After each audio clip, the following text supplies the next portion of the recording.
All right, I'm strapped up. What do you mean by that? I'm about to show you the best and the worst back exercises that you can do for your entire back day. I'm gonna do the best ones first because I gotta hit my workout. So everything that I normally do. And then I'm gonna show you the ones that are the worst because they are an absolute waste of time. Something you should skip over.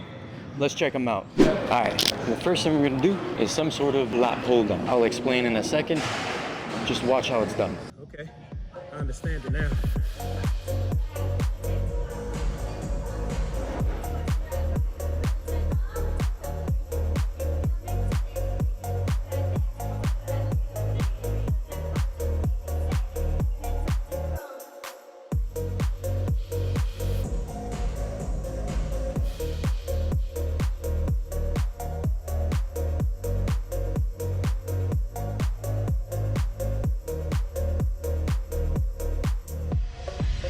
Now that, my friend, was a lat pull down.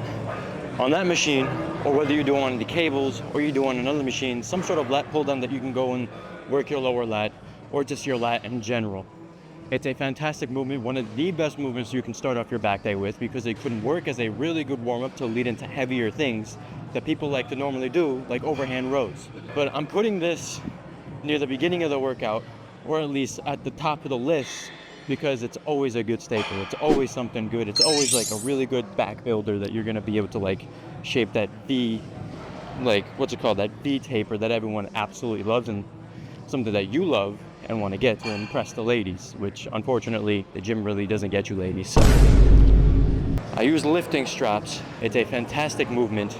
You honestly are not gonna be able to work out your back in like any of these machines as perfectly as you can if you weren't using lifting straps. Lifting straps on a back day is essential. In my opinion, getting lifting straps for back day will put your back day from 0 to 100%, like absolutely fast. You can't be going to do your back day without lifting straps. And the next thing though is some sort of like close grip, elbow to the side, tucked type of row. This will help absolutely target the entirety of the back. So something like this, where I did work up to down, that's gonna kind of sort of be the lower lat. You don't really have to go into the specifics. Don't think, just do. Instead of pulling up to down, I'm pulling from front to back. Elbow is gonna be completely tucked to the side. So essentially, this is what's gonna look like. We're chest supported, so there's some sort of stability. We're gonna pull this way, the elbow completely to the side as much as possible.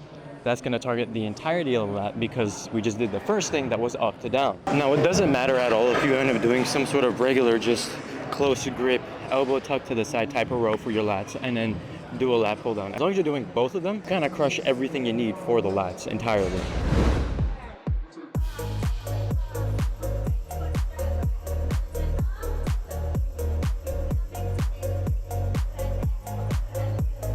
Something like this, I did 2 sets for the pull down, and then for this, I'm doing 1 set.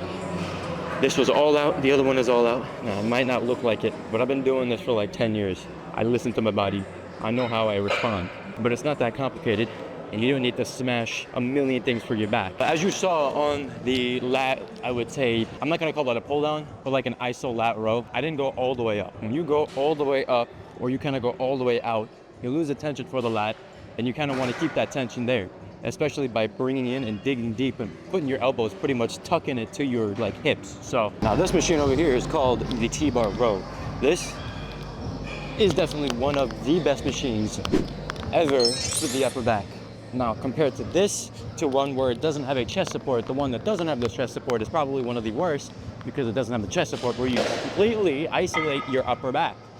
In this case, we're going to completely hit the upper back, doing an overhand motion.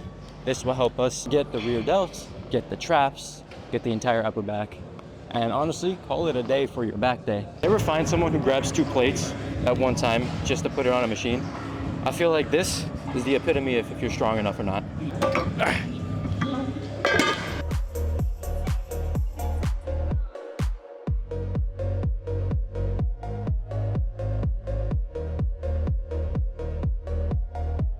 We're gonna bang out 1 more set, and then I'm gonna show you the worst back exercises that you can do that I guarantee you're wasting your time on, that a lot of people are wasting their time on. All right, we're just gonna do a quick pump check, right?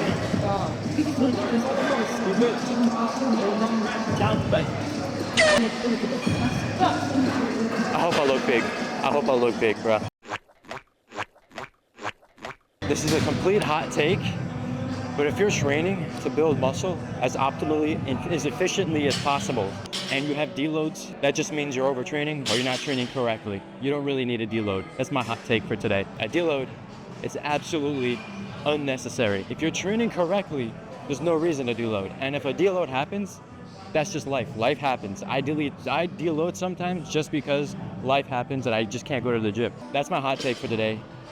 You like it or not, tag whomever, it doesn't matter. Now this next one I'm about to show you isn't bad per se, and it's not the worst per se, but compared to doing a machine type of back workout, this definitely wouldn't be the first choice. This is a barbell row, okay? This is not bad. And the only issue that it offers is a very limited stabilization. I just did T-bar rows. This and that are kind of sort of one and the same. The only difference is a T-bar row is more chest supported, so you don't have to worry about stabilization and you can just isolate the back. Okay, when you're doing a barbell row, you're trying to target your upper back. When you're doing a T-bar row, you're trying to target your upper back, depending on the hand execution and where your hands are placed at. But in terms of your barbell, literally just go and do it on a machine. But if you don't have access to a machine, this would end up being sufficient alongside doing maybe a dumbbell row. This isn't the worst per se. Again, it's not bad. But if you are trying to work your upper back or anything of the matter within your back, right? This is not bad. It's still gonna work, but it needs to work. But there are better movements out there. I want you to hear it out, okay? This has no chest support, no stability. I can row and force all the weight in the world. I can move back and forth as much as I want, and I can cheat the rep. I'm not trying to cheat myself. I'm trying to do the perfect execution for the back. What you can do instead, if it really matters to you, then do a T-bar row or do another machine type of row. There's so many machines in this I was not gonna cuss, I was gonna say building. Hopefully your gym has good machines. It's really that simple. Don't think, just do. Pick smart movements for your back. That's it.